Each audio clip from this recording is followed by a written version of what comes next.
Okay.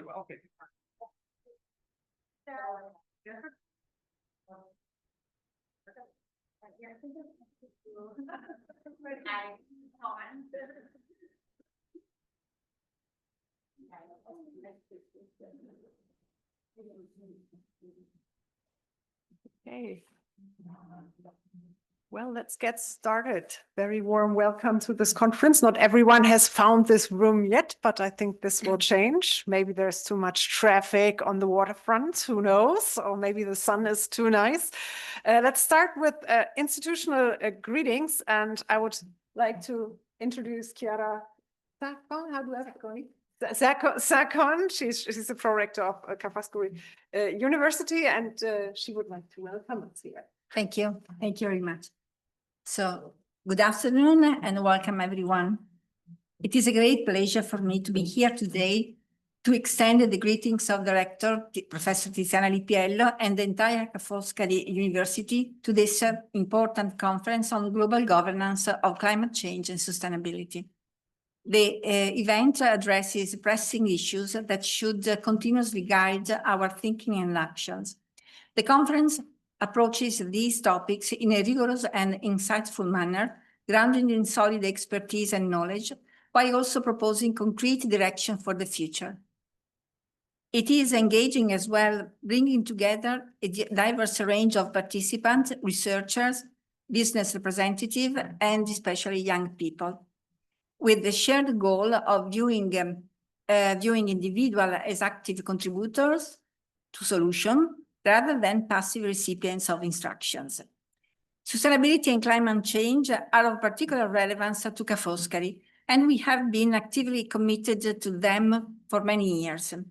These themes have had a profound impact on our academic offering at the bachelor, the master, and the doctoral levels, and they have influenced our research, our behavior, and the institution as a whole. Since 2010, under the lectureship of Professor Carlo Carraro, who is with us today, Ca' Foscari has been evaluating and quantifying his carbon footprint, representing the first Italian university to undertake a systematic assessment of it. Ca' Foscari has also achieved the LEED certification, that is a green building rating globally recognized. So this certification for its main campus, Palazzo Ca' Foscari, one of the oldest buildings in the world to receive this recognition. The certification was initially awarded in 2013 and this year achieved the gold level. Also, the Epsilon building in the scientific campus in Mestre obtained this LEED gold certification this year, thanks to its advanced sustainable design features. 2 years ago, we have implemented a comprehensive climate change mitigation and adaptation plan with action continuously carried out and outcomes monitored on an annual basis. Within the framework of United Nations Global Compact Network, Ca' Foscari, together with the VIU, Venice International University here, is contributing to a study on protecting natural capital against climate change. In connection with this initiative, an event has been approved for the Italian pavilion at the next COP30. The university also, among others, promotes sustainable water management, encourages eco-friendly mobility, and implements plastic-free initiatives. Our commitment as Ca' Foscari to enhancing sustainability and climate change awareness and best practices is ongoing. And we feel very close to the content and aims of this intense and meaningful conference. This conference, after 3 years in the Dolomites between Trento and Bolzano, has arrived in the Venetian Lagoon. And one of the most beautiful images of Venice is when the city appears embraced by the Dolomites, 100 kilometers away, yet seemingly within reach, a phenomenon known as stravedamento. It is a Venetian word in Venetian dialect. This term describes exceptional clarity in the air, allowing distant objects to appear sharply visible, like the Dolomites behind Venice in specific days. And I am confident that the work of this conference, of this significant conference, will help make the horizon of sustainable growth equally visible, clear, and beautiful. Again, welcome to all, and thank you.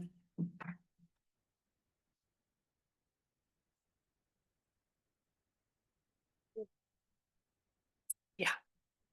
Thank you so much, and thank you so much for your hosting this. It's beautiful around here, and I'm sure this conference will produce something quite impressive too, because this is a solutions-oriented conference. This is a conference where there's work to be done, and thank you also to all the students who put so much effort into this in advance. But before I go more into this and present you what's going on, what will be going on today and the structure of the conference, I'll hand over to Sylvia from Vision Think Tank. My name is Alexandra. I've been involved with Vision for 5 years now, as we just discovered, very proudly so. And yeah, and we'll get enough opportunities to talk over coffee, lunch, dinner later. Thank you, Alexandra, and thank you everyone for being here. We are, as Vision Think Tank, we're very happy to see a lot of different people from different backgrounds here to discuss about an important topic as sustainability and climate change. We as Vision, we believe that is an important and urgent challenge that we have to face. So it's really important that we have a lot of different people from different backgrounds and sectors that can speak about this topic and find innovative solution that can be helpful not only for, this conference, but also for future, and to provide, a solution also to policymaker and research and also different economic sectors. So I'm not going to deep inside the conference because Alexandra is going to explain the program, but I want to thank you again for being here. Yeah, thanks a lot. And luckily, a lot more people are joining. Thank you so much. Move in, move up to the front. There's lots of seats. And for speakers, it's always nicer if they have people right in front of them instead of hiding in the back. Well, I already thanked many of you for putting in so much work ahead of this, because this is a conference where there's work to be done. And we know that there's been quite a backlash politically on climate around the world, but luckily not everyone will join in that general, oh, we don't need this any longer, we don't need to address this any longer because it's not high up on the political agenda. No, because actually climate policies, climate action makes business sense, and so many companies in particular have restructured their product pipelines, have readjusted their strategies, their energy consumptions, measured their carbon footprints, as Chiara just said. So there's actually so much progress under the hood, and we can just sort of hang in there and sort of wait out the political ebbs and flows of this whole thing. And the aim of this conference really is to produce something tangible in the end, to really get together, work hard on certain issues and progress, and also come up with a summary on Saturday and really present that manifesto, that concept paper that Francesco and his team will take to Brazil, to the COP, to Berlin. So we have something that is really makes us capable of moving forward and into the future. Yeah, what will this afternoon look like? What will the rest of the day look like? First of all, there will be feedback to the vision concept paper that Francesco, the founder of this whole think tank and the number one here, will present in a minute. It will be discussed by esteemed colleagues Rohinton Mendora, Cliff Pryor, Carlo Carraro, Enrico Giovannini, Isabella Teixeira, and the chair will be Oliver Morton. So that will be that will kick us off, that will put us, right into the issues, what it's all about now. And then the remainder of the afternoon, we'll split up into breakout groups, problem-solving groups, and they all revolve about issues that concern cities, the future of waste management and the circular economy. The second is around mobility and drones and self-driving cars. And the third one is about retrofitting cities, not even to make them resilient for climate change, but also as urban societies to involve people, to find out what is best, what works to get people involved in climate action. So we have these three working groups that will take up quite some time, and luckily, as I already mentioned, the students have already prepared this. Yes, and then in the end, after dinner, we will even have another big session on technology where we can all get together, and we will have the super technological option and its global governance challenge, and we will discuss technology, how technology can solve all these problems. So the floor is yours, Francesco, and you can open up with your paper. We need the discussant. Yeah. Yeah, we need to change. Pointon, Enrico. Yeah, so we'll. Grazie, Chiara. Lo stravedimento, right? Stravedamento. The discussant, Carlo, Enrico, Isabella should be Oliver. Yeah. Who else? Cliff, Andy, yeah, we have quite a, and we have Isabella. Isabella is quite important because otherwise we are not good on gender at all. Okay, so you sit where you please. Please. We need one more chair. Tim. Okay, all right, okay, good. All right, so welcome everybody. And aren't you also part of? No, you're not. Okay. Thank you so much.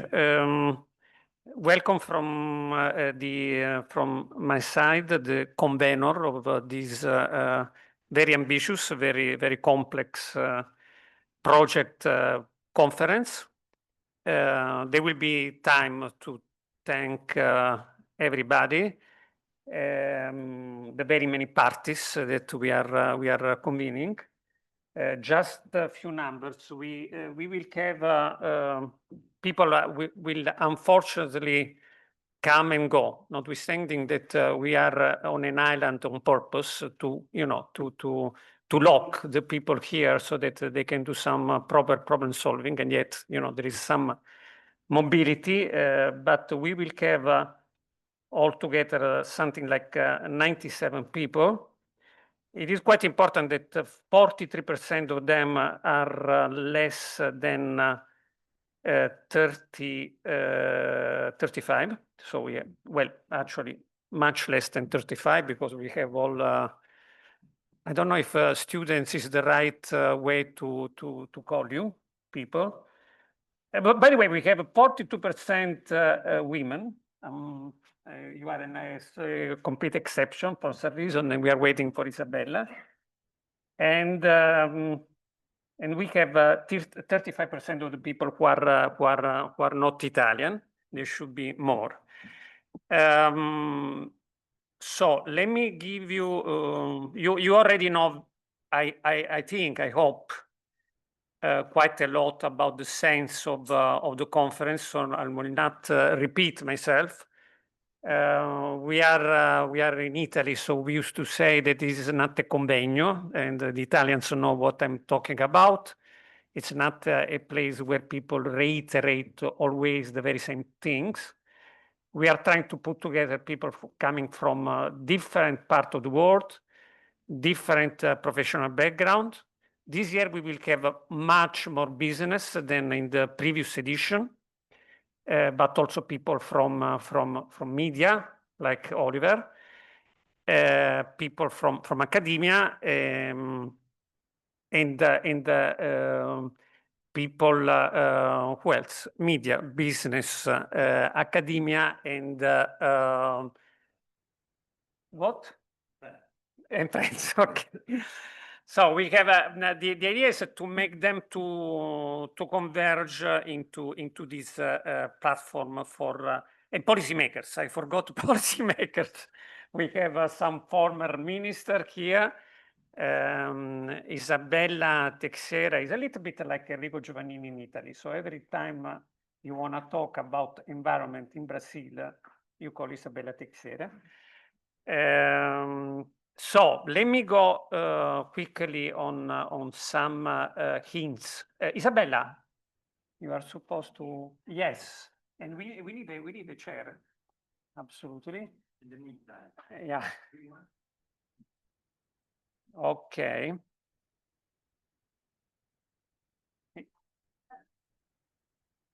You are the same, Enrico and Isabella. You are okay.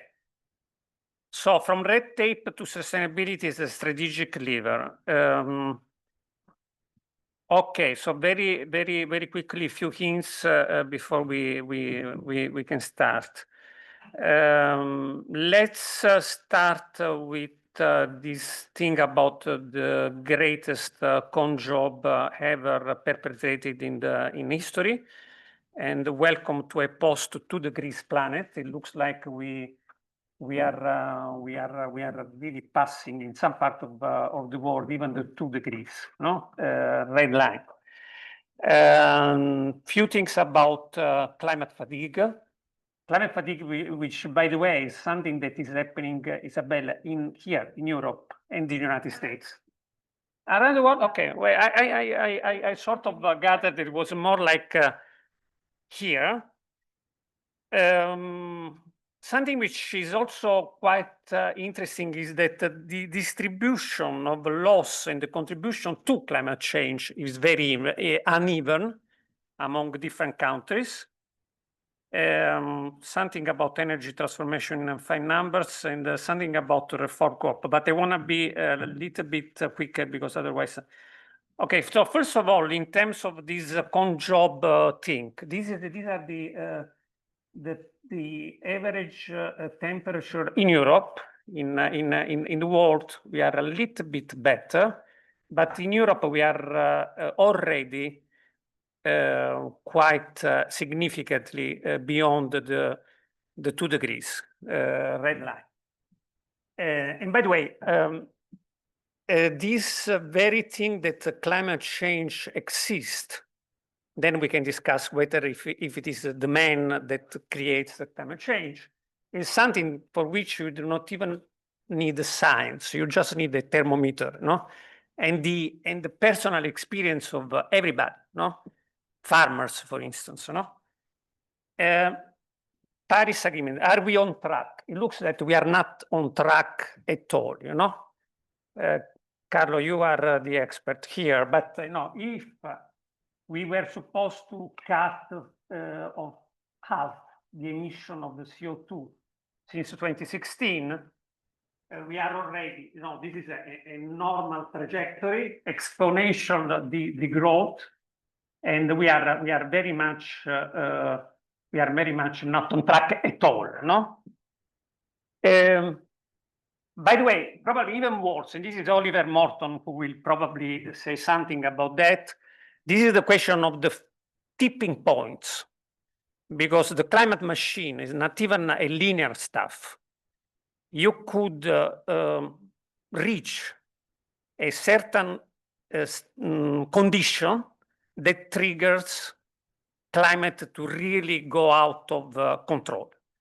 This was a study of a few years ago, and they counted 15 possible things that could really make situation going into some disaster. It's also quite interesting that a number of these 15 tipping points, probably the majority, are beyond the control of the old nation states. like for instance in Antarctica or even the ocean. It's beyond the control of single member states. We also must say, this is also, I think, rather important, to clarify stuff. It is true that climate change is not, it has ever happened, and it's not just the man, the people, the human, the Homo sapiens. This is in Fahrenheit. At the time of 50 million years ago, there was even an explosion of biodiversity. A little bit later, the extinction of our very good friends, the dinosaurs. And the temperature at that time was something like 10 degrees Celsius more than today, not just 2 degrees or so. It was much hotter. The more problem that we had at that time is that there was no ice, at the poles, so the sea level was much higher. So climate change has ever happened, and in fact, we also should acknowledge that climate change doesn't pose a threat to the planet as such, and probably not even to the continuation of the Homo sapiens as a species. Certainly, the industrial civilization that we have, Rohinton, you may not agree, but our way of living is rather threatened by this thing. So we probably want to. Something which is also very interesting, I'm going a little bit quicker. When we talk about climate change, we rightly say that we are all in the same boat. We are one planet, and yet, realistically, if we want to be, we want to have some chance to be successful, we also need to recognize that this thing is not at all distributed evenly by countries and by segments of people and by industry, and you name it, because different countries are contributing differently, even now, in a single year. I'm not talking about past emission. And the damage from climate change is not the same for everybody. A country like Russia, and this is also quite interesting, may even have a rather significant benefit from climate change because of the frosting of the polar routes, no? So, and the same thing, by the way, Rohinton, may apply to Canada, no? Although Canada and Russia are completely different in terms, but this is quite interesting. The climate fatigue is this is also interesting. This is basically this was a University of Oxford. They basically asked people in the world, would you pay 1% of your income would you accept to be taxed 1% of your revenue to do something on climate change? And these are the results. Basically, the majority of people, of countries, of people in countries, accept that they are willing to pay. However, when you ask them, would your fellow citizen agree the same, the percentage becomes much lower, which means that basically we do not trust the others. This is also quite interesting. And climate change is either a collective effort or we are doomed. It's a little bit like the pandemic, the COVID-19. The results, very quickly. 1995, there was the first COP with Angela Merkel. The percentage of total energy consumption coming from fossil fuel, when the young Angela Merkel chaired the first COP, was something like 85%, a little bit more, 86%. Today, the percentage of total energy consumption coming from fossil fuel is 80%. So this is a a super huge failure, no, in 30 years of COP. However, there are also some good news. The energy consumption is growing much less than the GDP. We normally think that because of the demography, because of the developing countries want to develop themselves, we are doomed. No, it's not exactly true, but this is something that is happening notwithstanding the COP or the big international agreements. It is simply that economies need to seek efficiency. No, on energy transition, we are doing very well on electrification. These are 4 parameters, but I will leave it to our paper. We try to sort of decompose the entire question of energy transition in 4 parameters. As far as the EU and the world is concerned, we are doing quite well on electrification. We are doing much. We are doing a little bit less well on renewables. We are not getting the opportunity of moving towards a distributed pattern of energy production. And on efficiency, we are making the biggest gain. We have this problem here on the value chain. And in terms of reforming COP, we produced a paper. It is true that it is almost impossible to govern a world made of 198 parties. However, it is enough to count 3 only parties, United States, China, and India, to have almost 50% of, or more than 50% of CO2 emission, GDP, population, and 80% of the investment in AI, which are absolutely crucial to solve the problem. These are just, a few hints, not very structured. I recognize the concept paper was a little bit more structured, and I would leave the floor to you,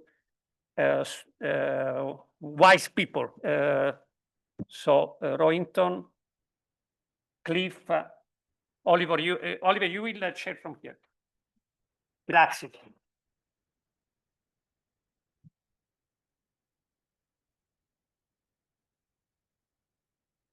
Can I close this?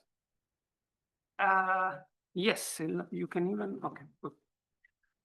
Great, thank you very much, Francesco. And let me just see, what time are we? Do you want us to go? Do you want us to make up the time, or do you want us to go the full hour? It's your party.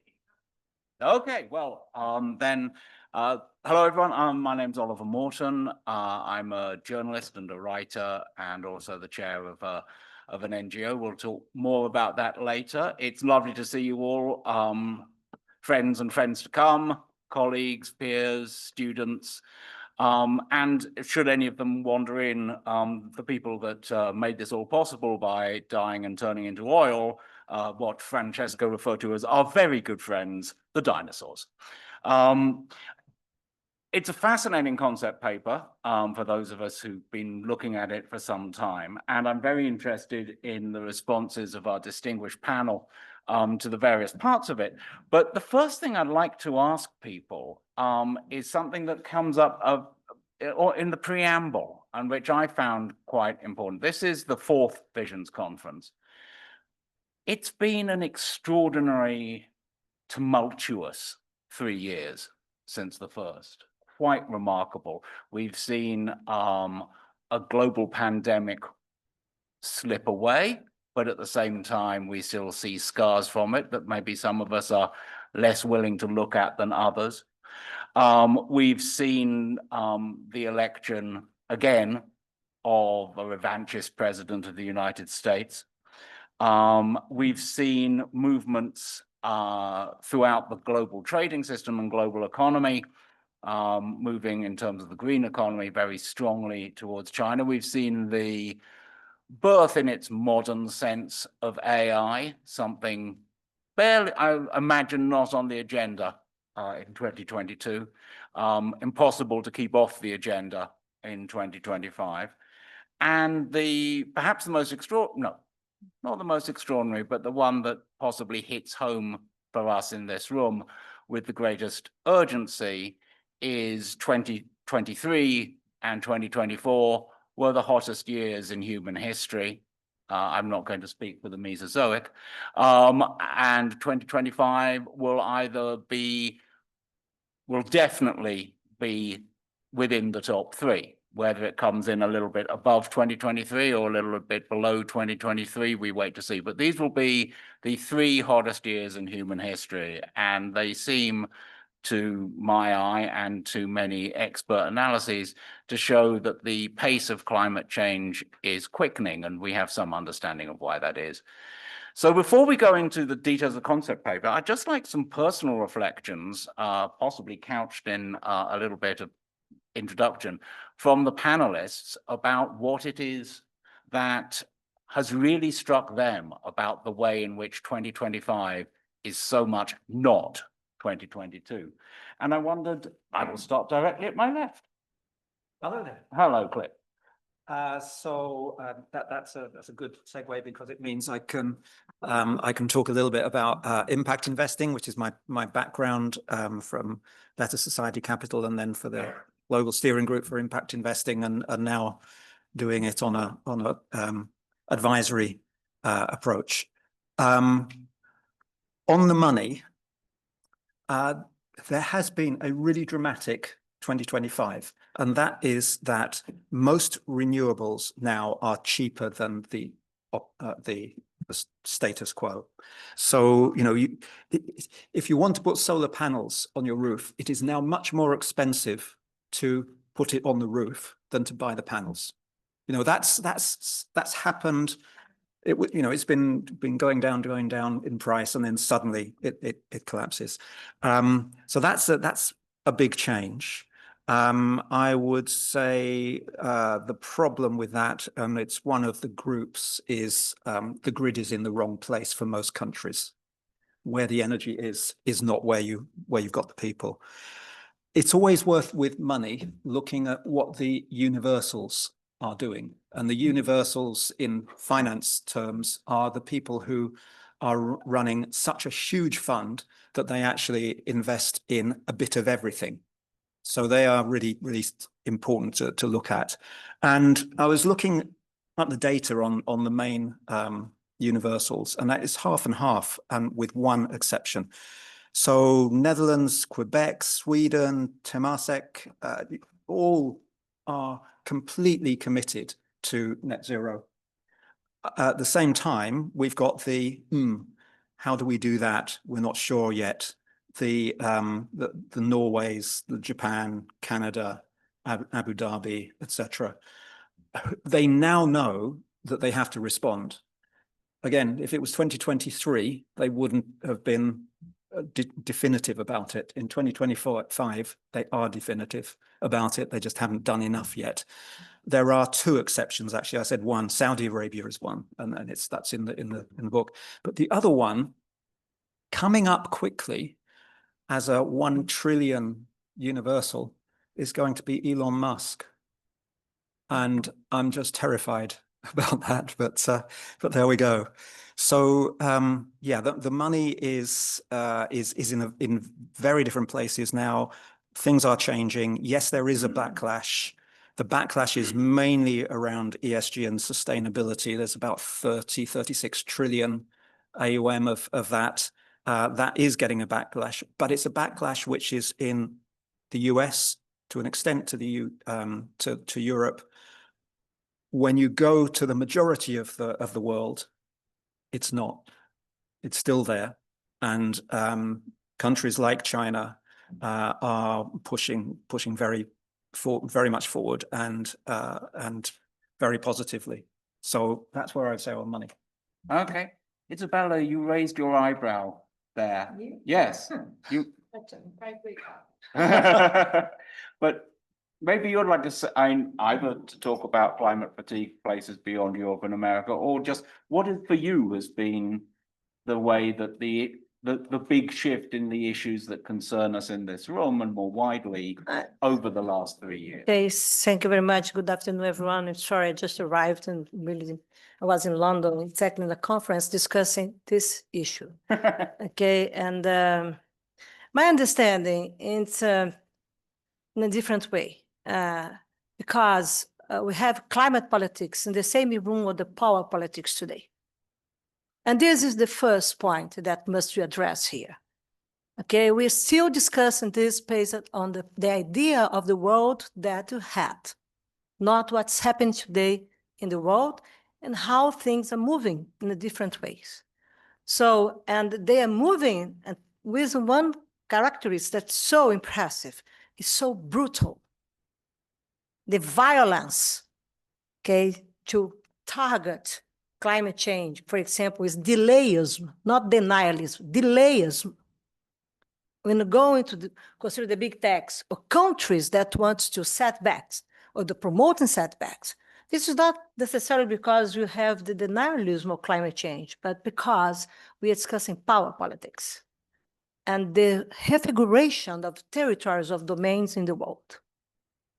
It's very interesting when you discuss Russia, for example, and you have the example of what's happening in Europe with Germany and industry in Germany because of the war, and how Germany now is going to China to try to go beyond the anti-China perspective, because this happened 1 month ago, okay? And make sure that fossil fuels are into the room, because we have energy addition in the world. You don't have energy transition, replacing or transformation. 82% of the global energy mix is still based on fossil fuels. At the same time, this year, last year, you have the important year for investment in renewable. And this year today, the data that was announced yesterday is that for the first time, we have investments in renewable energy bigger than in coal. So it's very interesting when you go to discuss Russia, for example, the investment that Russia, together in China, doing the same in Siberia, exactly because this is the new frontier for their development and their strategic and geopolitical interests. And this is the way, at the same way when we go to the United States and have today the President Trump make sure that we can manage fossil fuels. This is based on energy security and also minerals. That's why we have really a critical debate about mining age plus fossil fuel age or energy age. And this means that the climate politics solutions that have two roots, and now we have a new approach to have conservation at the third pillar, that we are fully dependent on natural resource and materials if we want to promote, to implement solutions. Electrification, decarbonization, absolutely full dependent on this. And what it means, because when you go to big techs or the digital industry and the defense industry, they are also full dependent on natural resource and materials. So we have power politics in the same room with climate politics. And we are discussing politics today. We are not discussing climate policy. Okay, well, still keep discussing climate policy, but when you go to United Nations, you have one debate inside, but we're outside the United Nations, have another debate. It's what's happening in G20, what's happening in G7, what's happening in BRICS Plus. Who proposed BRICS Plus agenda on climate change? You know? No, Russia. Okay, yes, okay, during its president, they proposed this agenda. So I think that it would be very interesting that we could discuss climate change, considering everything that we used to discuss. But even when you mention net zero by 2050, our friend mentioned this, we go to China in 2060 and to go to India in 2070. And this means 45% of the global population. Okay, so we need to understand how the numbers are into the room, and also understand what's happening today inside the United Nations constituency, the lack of ambition considering disease. But the gap that's so deep, and you're running below 2 Celsius degrees, this is really good, or you're going below 3 Celsius degrees or 4 Celsius degrees. And indeed, European countries, okay, did you present your NDCs? Mm-hmm. Not yet. Why? Because we have politics in the room. Okay, it's different the moments that we have today. Though, so my understanding here, and I mentioned this when we catch up, is that really we need, how I can say this, to consolidate a new grid of analysis when it comes to discuss climate change from today for the next 5 years, the next 10 years, because everything's changed, it's keep changing. And we need to know more about the politics and the realities that are coming, not only consider global north and global south. I don't like these ideas or these perspectives because there is no homogeneity. We are not homogeneous when it comes to global south and global north. When you come to discuss tipping points, your figure is very important. Tipping points are in the north, okay, and nobody discuss anymore CBDRs. Okay, this is part of the common responsibility. Okay, that's part of the climate regime that everyone's, all the countries in the world agreed by united to. So it's very interesting to go outside of 9 nations. When we go to BRICS Plus or G20, for example, we don't discuss CBDR anymore. So everything changed. That's why my suggestion is that indeed we could be provocative here, consider these meetings, etc., to have really a new analytical grid to understand how we can analyze climate change as a global perspective, but a planetary perspective. And this is also my understanding, not because of tipping points of nature or because of tipping points of institutions, but because it's the only way to keep producing life. Okay, and this is the dimension of the planet, the planetary dimension. If you want to generate life, I will wait for quantum intelligence and to have the synthetic biology that will be in the rooms the next years.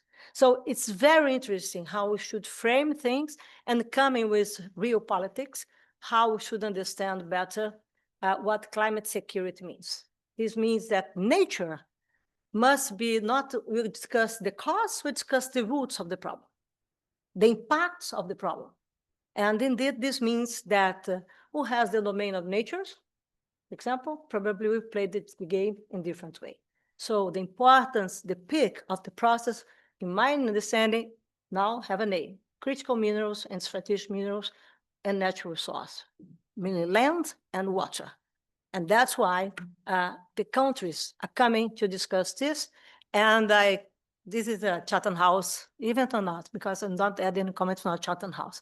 But the password for the new geopolitical game means fossil fuels plus minerals, okay, in the next 2 years. So that's why I think that we need to change our way to approach climate politics and coming to discuss climate change, because this is happening. Nature changed, you didn't change yet. I think that's a very strong point. And I also look back on my opening remarks with some embarrassment in the fact that I did not mention that in the things that have happened the last 3 years, we have, of course, seen a major European war and are continuing to see it, and one which has changed the politics of minerals and the politics of fuel around the world. Well, Hinton, what's the big change for you in the past 3 years?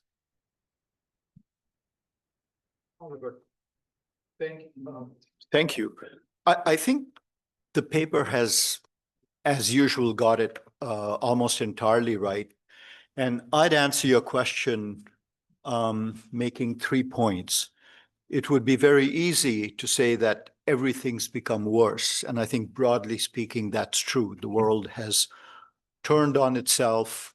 But what I'd like to do is make 3 points, which are initially the bad news and then what's the good news there. The first piece of bad news is what I just said, which is that the appetite for cooperation, for multilateralism, even indeed for empathy, seems just to be less. There just seems to be this sense. And, you know, the poll that Francesco cites in the paper about people saying this is a problem. And then when you ask questions like, but how much are you willing to pay for it? It doesn't jive with the way people act and behave and vote.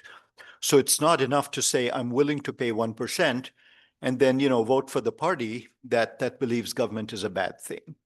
So I think all of that is the bad news. Could there be good news here?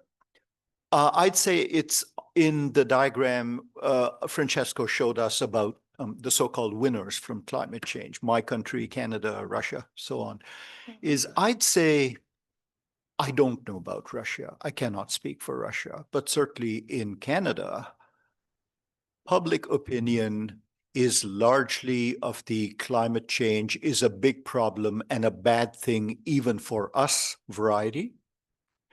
I do not buy some of the calculations cited about how Canada will gain from climate change, because if the whole world around you is collapsing, then, you know, the Lucas critique, the parameters of your model have changed, stop believing your model. And most importantly, you know, Canadians look around them at, you know, idyllic things like our Rockies and see forest fires of historic proportions and flooding of historic proportions. And at what point will insurance companies not be able to bail that out? And then what? So, you know, I think there is no constituency other than the one that is in ascendancy, but in broad public opinion, no, I don't think that people in winning countries think they're actually winning from climate change. So that's my first point. The second piece of sort of bad news, good news would be, again, deriving from my point that there's little sympathy or appetite for multilateralism in places that matter, is that if you look at the way, and I've made this point here and elsewhere before, if you look at the way the vaccine development and rollout happened during and after the pandemic, this was not a shining moment for international cooperation and for the way we've structured IP rules. There is no appetite to revisit TRIPS. And yet when you think of crises, whether it's a health crisis or a climate-driven crisis, you want people to use a technology with positive externalities or spillover effects quickly and universally. And our IP rules do the exact opposite. You know, some of us argue that we got lucky with the pandemic. Horrible as it was, we got lucky with it. If it had been worse, then the areas of the world that were not vaccinated, mainly sub-Saharan Africa, where mutations would have happened, would have come back to bite us big time, and we've avoided that so far. But now you transpose that to climate change and you go, you know, we may not get lucky. All the indicators are that it's getting worse. The good news here is what Cliff said, which is that despite the global rules, technological change in some areas is so fast that actually the price effects outweigh the disincentives built in TRIPS and elsewhere. I hope that's the case in all green technologies. I just don't know. But I still worry about a world in which we rely on technological change, but it's driven in this highly proprietary way, when in fact there are other models out there. And I've talked about international agriculture as being a shining example of the other way of doing things. And the third sort of bad news, good news story, again, has to do with the state of geopolitics. And it actually, Oliver, it comes to something I began thinking about having read, as I often do, something in your publication. And that's what I call the China EV dilemma, which you and others have pointed out, which is, you know, if you really cared about the planet, we'd all be driving bids. We're not driving bids. Why? Because certainly in the US and Canada and so on, we've explicitly created a tariff wall because we think the Chinese EV sector is built on wrong incentives and on subsidies and on principles of dumping and data gathering, all of which are antithetical to the way we work and believe in the West. Okay, how far are you willing to take that? Is it okay that the world fries just so that we don't buy Chinese EV cars because we don't like China? So that's the bad news, is that we're willing to make things go a lot worse because of this fixation on a few, you know, principles or whatever you call them. The good news, even here, is that remember, even nice guy presidents like Obama, in the end, created a coalition of the willing in carbon policy. They didn't work with the UN and they didn't even work with the G20. Obama just called, and Andy would remember how many countries was it? 24-ish, you know, major polluters or whatever they were. And so they hammered out a way forward. President Trump has those same tendencies as we've seen recently to just get together and work with whoever will work with him and then bash through a solution. I'm not saying that's the way forward. I'm not saying, everything is great in the Middle East in the last week, far from it. But I do think that the tendency to be utilitarian, to not rely on tried and tested diplomatic techniques that have failed over decades, is probably a good thing. The fact that, the US has this love-hate relationship with China is probably a good thing because of the love side. And it is quite possible that through that kind of personality, you may actually get a US, China, EU, India conclave of the kind you were saying in your diagram, if not, or at least a US, China. So I don't think we should rule anything out. That doesn't leave me happy. Ad hocism is not the way to go, but it might be the one silver lining in that bit of bad news as well. So I'll stop there. That's been fascinating. And we still have 2 to go. Carlo. Yes, but I was actually speaking to you, Carlo.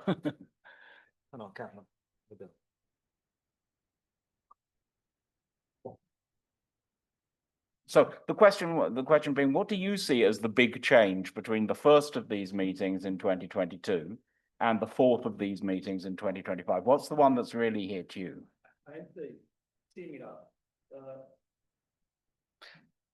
Certainly what drives the change is technological progress. The fall in price of major emission reducing technologies.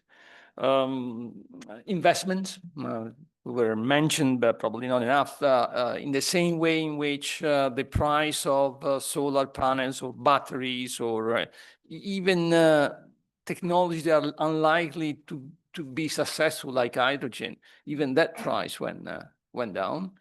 And this attracted a lot of investments, and this investment, of course, created economies of scale, and then the prices went further down. Investment tripled. Investments in the energy transition tripled in the last 3 years, from 20 to 25, over 2 trillion. So it's a size of investments which is driven by economic incentives and not by the threat of climate change.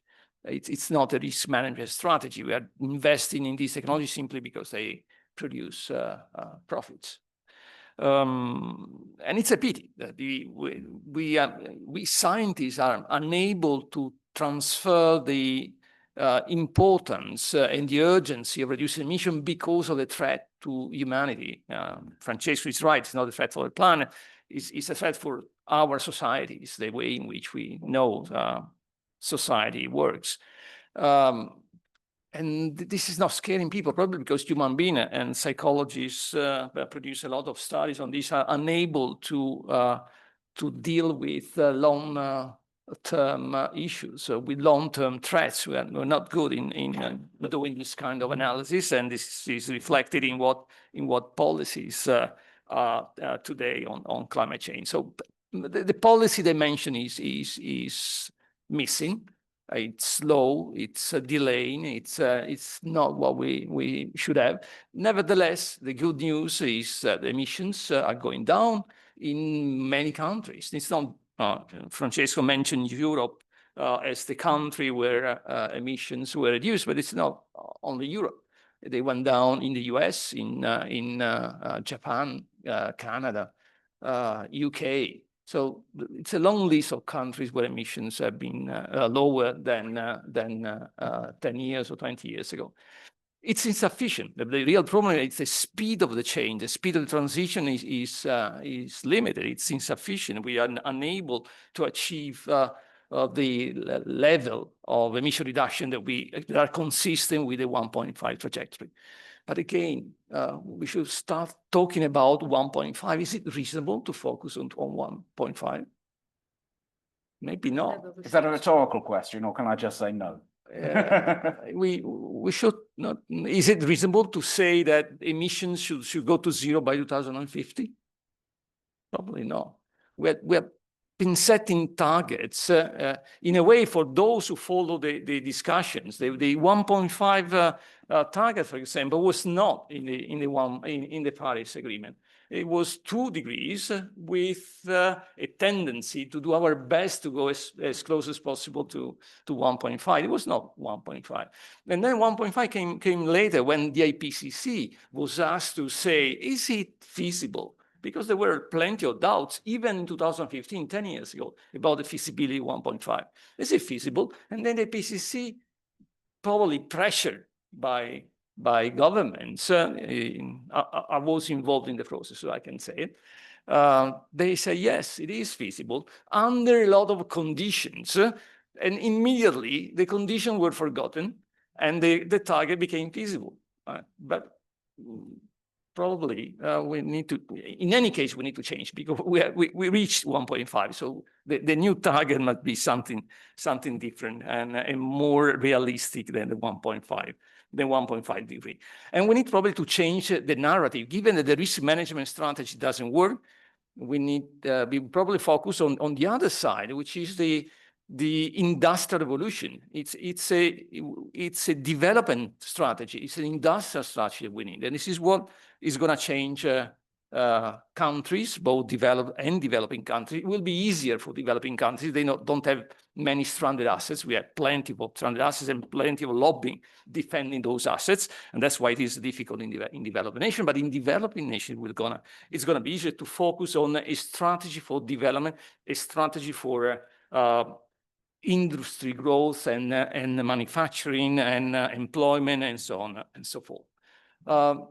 Of course, behind all this, there are a lot of distributional issues. I mean, there are losers and winners in terms of sectors, in terms of households, and that's probably the main reason, and probably more emphasis on this matter in the concept paper should be introduced. The distributional issues or the distributional implication of climate policies are one of the main constraints, the main obstacles for policy to be successful, and we need to deal with it. We need to deal with fairness of policy across different dimensions, not just international fairness, but also the domestic one across sectors and across households. And resources should be devoted more to this kind of issues than to subsidize panels or EV vehicles that don't need subsidies anymore. We just need to get rid of tariffs, as he said correctly a few minutes ago. One last conclusion. Climate change can be tackled, but not eliminated. In the best case, probably we will need to live with a 1.8 increase with respect to industrial level. And this requires a lot of investments in adaptation. And the main difference between mitigation and adaptation is that mitigation is profitable. This is what I was arguing earlier. A lot of investments in mitigation because it is profitable. Adaptation is not. And it's hardly profitable. It's profitable collectively. It's profitable from a public viewpoint, from a budgetary viewpoint. I mean, governments overall reduce expenses if they invest in early adaptation. But it's not profitable from a private, an individual, from a company viewpoint. In many cases, it is not. There are some examples in which adaptation is profitable, but the main difference between mitigation and adaptation investments is this one. So we need a mechanism to redirect flows of investments more into adaptation and less into mitigation. What would you see as the role of insurance and reinsurance in that? Very important role, of course. And so I've saved you to last, Enrico. And again, the sense of what it is that's changed. And maybe to put it, I've been stressing the 3-year context, but Carlo's remarks about Paris, and quite correctly, the idea that 1.5 was not a Paris target, but became a Paris target through usage and through the IPCC report, which was, after all, mandated by the Paris Agreement. We are now 10 years after Paris, and that we can argue about the ways that we smooth various curves at 1.5. What does that mean, not just for the change we've had recently, what, Enrico, does that mean for the next 10 years? If we've just had the decade of Paris, what's the decade that we're coming into? Well, first of all, I was prepared to answer your Yeah, well, you. question, but anyway, no, I mean, but the two are Start with one. absolutely. I and will try. Spring forward Absolutely. agilely to the. First point, what has changed? We lost youth in the streets. Do you remember Fridays for Future? They're gone. And if you look at, for Europe, the correlation between demonstrations, frequency of demonstrations, and legislation is almost a perfect correlation. We lost them. The second thing that we lost, but psychologists, as Carlos said, told us, but we forgot about that under pressure, human beings not necessarily cooperate, but more often compete. And indeed, the stress due to several factors, including climate change, increased over the last 3 years, even if you put Trump a little bit aside. And therefore, it's not a surprise that the tendency to cooperate is lower and increase the tendency to compete.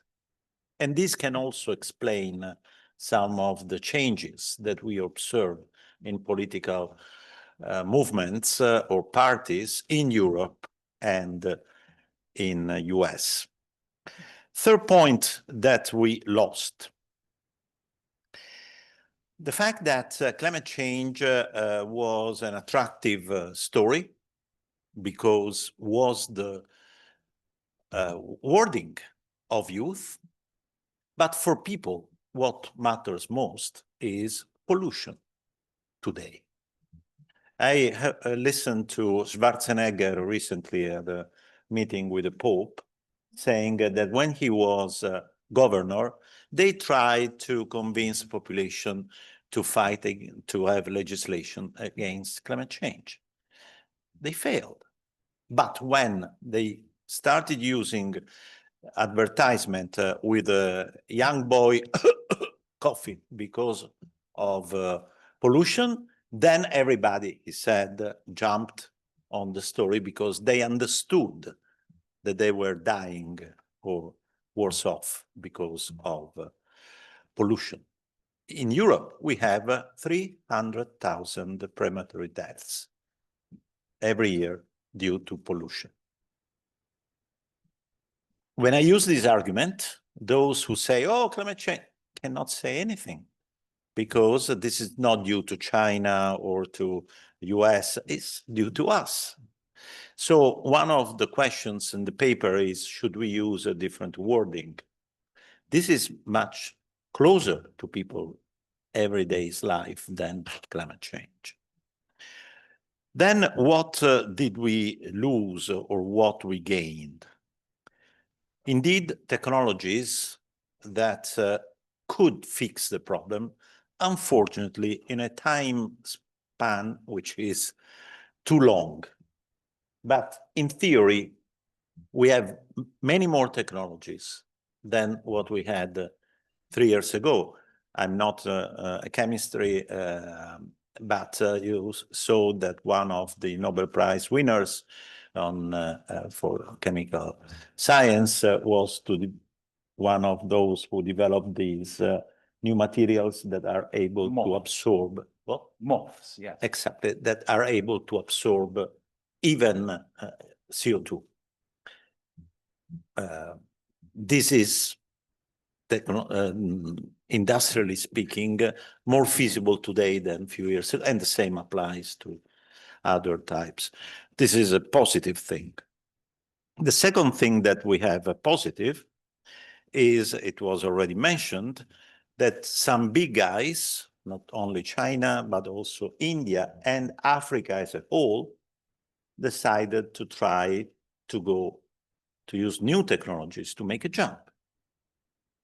If Africa does what it did with the mobile phones, just jumping a generation, well, that would be a huge contribution was one, correct me if I'm wrong, Carlo, but one of the reasons why the forecasts were also bad, because with the demographic of Africa applying current technologies would be a disaster.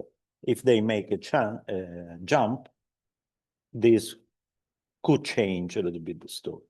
So, I mean, there are positive things, and we are in Europe, in the West, and we shouldn't too biased just looking at what happens on our side. Let me go to answer your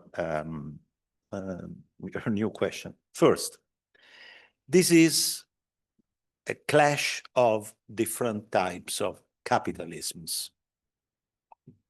I understand that it's a big, because Carlo again said it's very unequally distributed between the winners, losers, and so on. But what we are talking about, and now in Europe we are losing part of this battle, is that we should overcome the current accounting systems where we account profits or other variables really without taking into account externalities. And if we don't do that, we have the preferences according to economic theory simply wrong, because the prices are wrong. And this should take us to the issue of tax and subsidies policies, which actually doesn't go very far, because in the short run, it can have very negative results and people doesn't sustain that for the next steps. So from this point of view, I see this discussion on climate change in a much bigger perspective. Good news, and again, and then I stop. We have the Pact of the Future. Does anybody know what I'm talking about? Can you raise your hands? 1, 2, 3, 4. Pact of the Future is the agreement reached by the UN September 24, trying to address the blocking factors that are not taking us to implement the 2030 agenda. They talk about commitments on changing the governance of international organizations, especially financial institutions.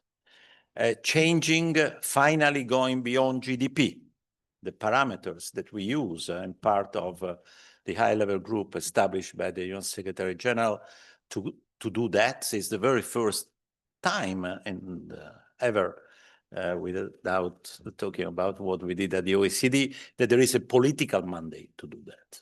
There is a declaration for future generations. Countries have agreed to take several steps, and Italy, for example, is about to vote legislation that obliges to check any new legislation against the social and environmental impact on youth now and future generations tomorrow. And I could continue.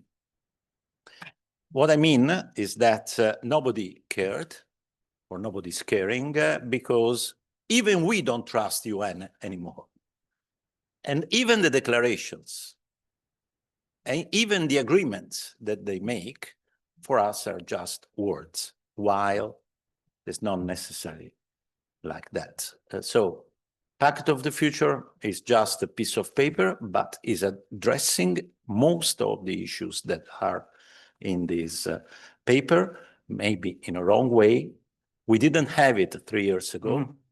Of course, it was with Biden administration, but it's just to say that we have, even at this level, higher comprehension and recognition that the current institutions do not work as they should.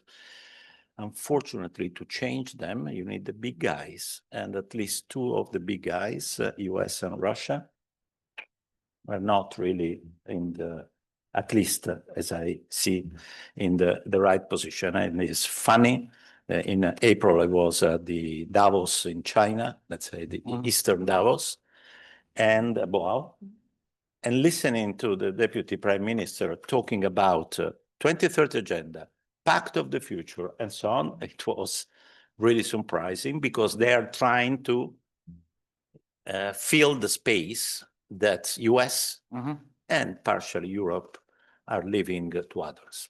I stop here. Really interested in, and I should say those have been terrific responses. And I was thinking as you were speaking, we could spend the next 3 days just talking about what's been raised on this panel. And then I realized that's actually what we're here for. So that's good, because you are brilliantly distilling what's in the what's in that provocative first document. In the 10 minutes or so I think we have left, I'm really interested in that point, Enrico, not least because I noticed that we on this end of the room have a fairly uniform hair color. We don't have the women's DNA. Allow them. But we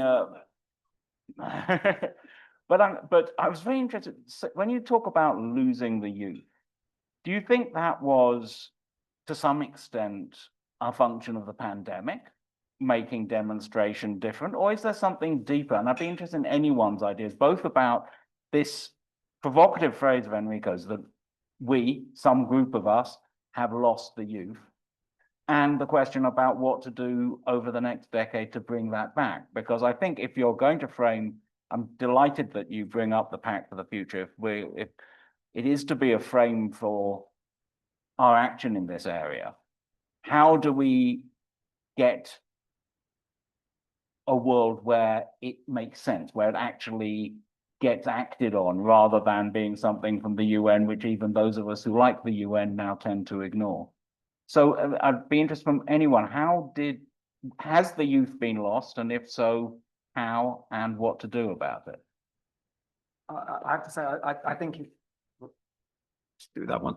I think it's not really about climate change. I think it's about the other issues that has happened over for the US, for Europe, for UK, for the developed country, which is that if you are a young person coming out of school, coming out of university, you really don't have it doesn't look good at all. I mean, getting a job is one thing, but it's going to be a pretty poor job.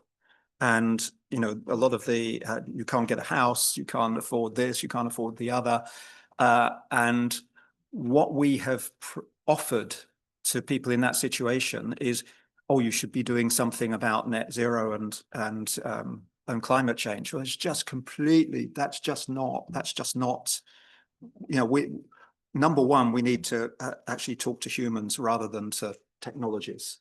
But number two, we have created a situation in over the last 10 years, maybe 15 years, where it gets worse and worse and worse for young people. So net zero just isn't on the zip, but we can make it better. We can't make it brilliant, but we can make it better by using the language which actually tunes to the situations that people have. And I wouldn't ever go net zero and climate change. I would be talking about the consequences of it. What's happening to you. That's where you can get some people back. What about the short? Yeah. Oh, question from the floor. I have slightly different deck, but I'm thinking here of what my students would say about this. I want to throw that into the question. It's very tricky. One, they've discovered that you can do tests, but eventually you need also to understand the solutions and work on the solutions. So just posing the problem has its own problem. The second thing they say is they've become profoundly different about climate trajectory, democracy, their own personal future, the things you're coming out. But the third thing I want to put us back to the panel, because I've heard a little bit of, we're all awkward with the term, but global north, global south going on here, is a profound difference between, dare I say, privileged, educated, globalized youth, be they my Indian students or my German students, and the youth who do not have access to that globalized world of opportunities. And here I'm talking, you know, the Young African Climate Leaders Group, who really are 15 years old and do not stand a chance of going to university. And I think we need to think about those categories. So, Ollie, I loved the question, but couldn't resist adding a layer of granularity. Thanks. Because granularity is what we need at this point.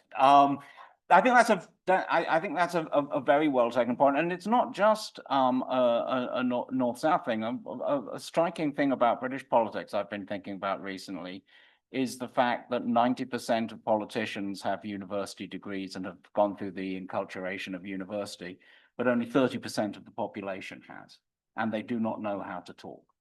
They do not know how to talk as though they were not at university. They refer to the police as assets rather than the police. Isabella, I wondered what your response was to that point that that Jesse was making about the differences between those who have access and those who do not. Let's try. I'd like to share some issues here, some perspectives, because I was the head of Brazilian delegation during Paris Agreement negotiation. And Brazil was one of the 5 key countries that were close to France to have the agreement. And this was based on bilateral cooperation, not only multilateral cooperation. And also regional or like-minded groups, like BASIC group. The tax of 2 Celsius below, it was negotiated in Beijing. And you gave it, Brazil, South Africa, Indochina, to the French chair to say this is what can bring G77 plus China, but developed countries together. So I think that people sometimes don't understand that what climate diplomacy is doing, it's completely different. This is not only managed on the climate rules. That's why you have Paris Agreement. We need the United States back to the climate regime. That's why President Obama engaged a lot. And we had bilateral agreement between China in 2014 and Brazil in 2015. Brazil had a bilateral agreement in 2015 in January with China and with Germany. The bilateral agreement between Brazil and Germany is the framework of Paris Agreement. So we cannot forget that the countries, independently that we're coming to discuss our action agenda, engagement of the private sector, the countries still have the power. Okay, and that's why probably you can explain why you're not able in European countries to accept biofuels, and now biofuels is the solution for aviation and also maritime transportation. For example, in Brazil, we insist that to have biofuels in the Amazon region. It's not true. You don't accept the metrics of tropical agriculture. You're losing the game. You're not going to produce soya here. I'm sorry. You don't have productivity, you don't have competitiveness. And you're not paying, well, international trade could play a really strategic role to move forward faster climate solutions. But we define barriers today. You establish rules without knowing about the costs, and you're not able to pay prices for this. You want to discuss fairness? What do you believe? What do you think? You think that to have a country like my country, that's really key, our food production is not key in Amazon region. Amazon region, deforestation in Amazon, it's based on organized crime. It's because of organized crime that have a transnational perspective in the world. And if you don't know, I'd like to tell you that the critical or the strategic destinations of this investment, where the money for organized crime is here in Europe. Okay? Observe this, because I have the lowest rates of deforestation during my stay. And I had to work hard with Interpol, international intelligence, et cetera, et cetera. So we need to understand, if we want to move forward, we need to do this, how we can have the young people, the youth generation, together with us, because it's our responsibility. What we're giving to them is that no narrative, or the narrative of tragedy. This is our fail. We failed because of this. It's our responsibility. If we're not able to create new political arenas to understand that the new generation can come and to drive solutions, we should not propose things that we can go to implement. We are not able to do this anymore. That's why I mentioned how brutal things are today when you go the big techs that have the convening power. You don't have convening power anymore. I'm sorry. This is what's happening. That's why we have green melting down here in my country also.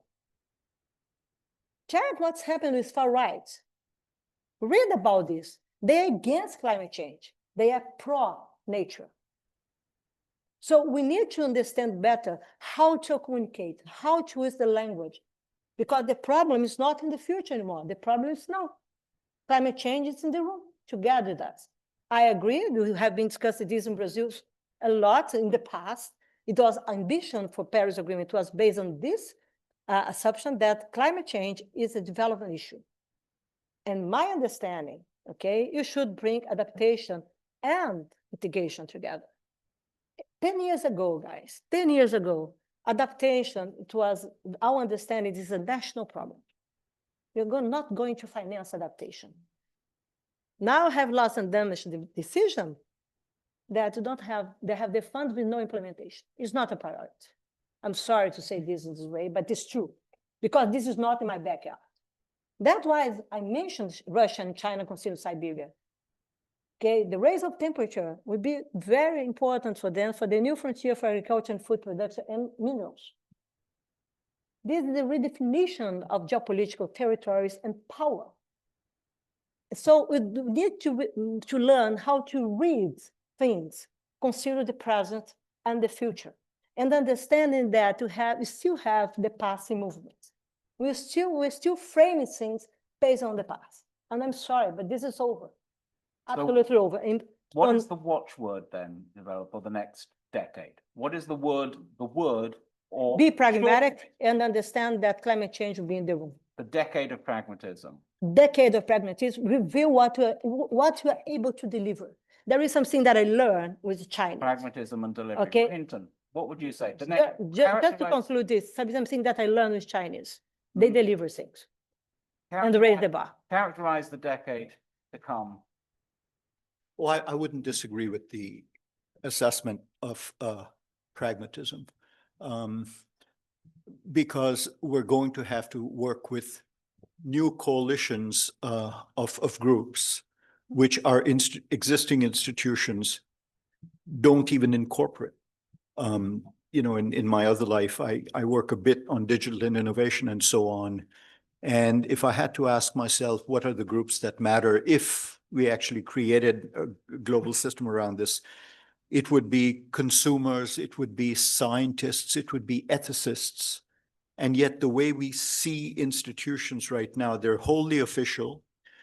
When, as with the Financial Stability Board, they're multi-stakeholder, it means bringing in industry, but we haven't really thought about all the groups that matter, and climate brings all of those in. So I'd say pragmatism for sure. I also refer to another example of pragmatism, whether we or you like it or not, which is, you know, the US and China working together. It may be for their own vicarious reasons, but that's likely to happen. It's your point, Isabel, about power. If they see spoils to be had, they will work together to get them and share them between them. So be it. So I'd say pragmatism. The other watchword, in my view, would continue to be technological change. You began this section this section of the session by asking about, have we lost youth, and was it because of us and climate change? My sense is we may have lost them for a number of reasons. The two big ones, Cliff referred to one, which is that there isn't a jobs horizon that our generation had, and that's because of mechanization and robotization. And the other is screen time is making our brains less plastic and making us more introverted. And that's especially true with kids when they're on the screen all the time. And I think that's made them distant from us and from each other as well. And so anything that technology does that's either good or bad, we must be watching with like hawks. Carlo, a watchword for the next decade. Well, I do agree with what they said. I also agree with the comment on new generations. The situation in Europe is very different from the one in Africa or in Latin America. So we should not, we keep thinking and saying things with the Eurocentric vision, which is what we should not continue to do. I mean, this is a big change that should occur. In terms of next 10 years, I think that most of the focus will be on finance, redirecting resources. I think that what we need is to direct resources where the investments have the highest return, with all the biases that Francesco mentioned in the concept paper about how finance doesn't work properly. But I think that one direction for policy is the focus on finance. Clear. Also going to go on the technology front, I'm afraid, but I really want it to be widely available technologies, because otherwise we know who's going to end up owning them, and that's very dangerous. We've got some already, and if there's one thing I would really want the EU to do, is to put its heft into the new tools, the new materials which are widely available. Because you were saying, you know, there's the problem, the lithium problem. The China owns It's lithium. critical now. It's something that will emerge. Is it resource security? Yeah. A resource So transition, resource security coming to manage the solution. If we can you know, really push forward on sodium ion and on lithium iron phosphate, and you know, the things that actually are very widely available, the technologies can be widely available. I would love to see the EU push that direction rather than more and more regulations, which just means there isn't the energy. And if there isn't the energy, we come back to there is no hope for the youth. So yeah, that's where I go. And Enrico, having heard what your colleagues say about the next decade, First of all, the clash of capitalisms. First of all, let me answer your question, why we lost you. It was, in my view, media's fault, first of all, because they weren't any more fashionable. Because you can tell that there was a demonstration and then another one, okay, fine. Second, some powers who attacked even Greta or others, the symbols of, and that was done on purpose. But the third thing is what you said before. Pandemic was a disaster from this point of view. And there are several studies that show that killed the idea of future for young people. And of course, if you don't have a vision of future, you don't fight for something. So it would take time to recover that. The words, I hate pragmatism. Not only because so the last minute, I've managed to get some dissent on the panel. Not only because our Prime Minister sold the message that you must be pragmatic and not ideological, for someone coming from that far right was a remarkable achievement. I hate pragmatism because maybe we will solve some of the issues, but we will not change the system. And without changing the system, there is no way to fix the problem, because currently we are trying to fix the problem with wrong data, wrong models, and wrong theories, as far as economics in particular is concerned. I'm an economist. So it's very difficult to fix this problem, especially because economics still use rational models. And we are talking about people's desire, preferences, and so, which cannot be the basis. Last sentence. Why do right parties hate climate change? No, they like climate change. They hate stopping it. Absolutely. Hate policies. And left, in theory, they say that they like, although they don't have the solutions. I think that this is an important question to try to answer. My personal answer is because, as Nicola Stern wrote in his first report, that climate change is the most remarkable failure of markets in the history of human beings. If you believed in your life that markets could fix the problem, it's like someone demonstrates that God doesn't exist, even if you're a Christian or whatever. So I think that there is something that is really touching the gut feelings of a party of our world, or especially right-wing parties, let's say, but even economists or some economists and economic powers, because this destroys one of the fundamental pillars of their way to read the world. So it's difficult. Thank you very much. We've used up our allotted hour. Francesco, you're going to get... No, I'm just going to say, you're going to get plenty of time to say things. I want to go to the young lady at the back there, who's had her hand up very patiently, and I hope will now perform my duty and sum this up brilliantly and in about 60 seconds. Yeah, that's you.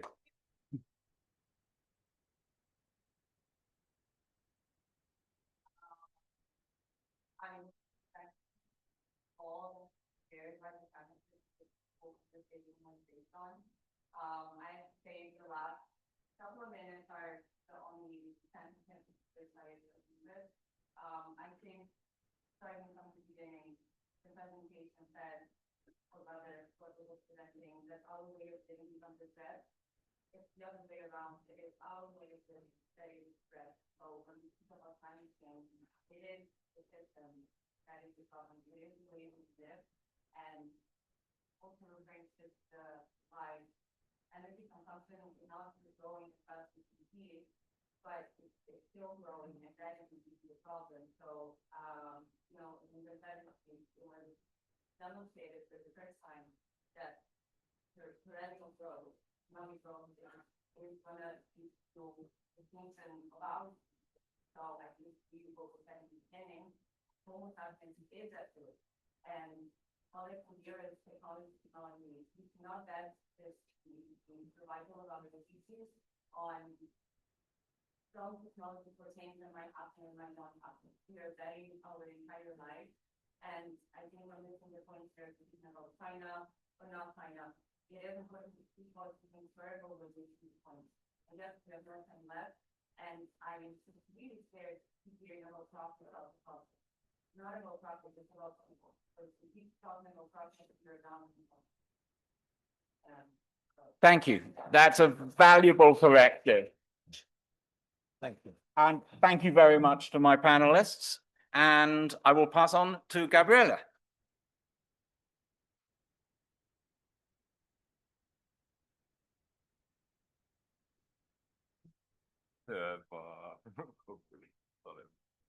Good afternoon, everyone. I'm Gabriele Dell'Anno from Vision Think Tank. I will be very brief to try to stay on time. And briefly now, as the schedule, we have the PSSG, Problem Solving and Setting Group. And I don't know, President Giovannini said that hate pragmatism, but we have also something that is really concrete now, because students from six different had 6 different issues, and during this month they have prepared the work that now they will present. Are 6 issues that will be 3 today and 3 tomorrow. Today we have on waste, on cities retrofitting, and on mobility. And with the help of a professor from Bocconi University, from Polymé, from Lewis, and Ca' Foscari University. And now we will squeeze in 3 different rooms, one here, and on room 5 and room 4, and we will divide it in 3 groups. Each of us can divide in the topic that prefer, I think. Yeah. I don't know if we will show that it's not true that climate change lost young people, not me, but it's just that it is evolving, it is changing the way. Okay, Dario, you want to add something? No, I think that Gabriele has told really everything. Just like a couple of indication for those working on mobility, please go to the room number 5, that's on the right. For those working on waste, room number 4, that's on the left. And for those who's working on city retrofitting, just stay here and we will, since we are most of the people who's working on that topic, so we can stay here. Thank you. Thank you.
That's not true.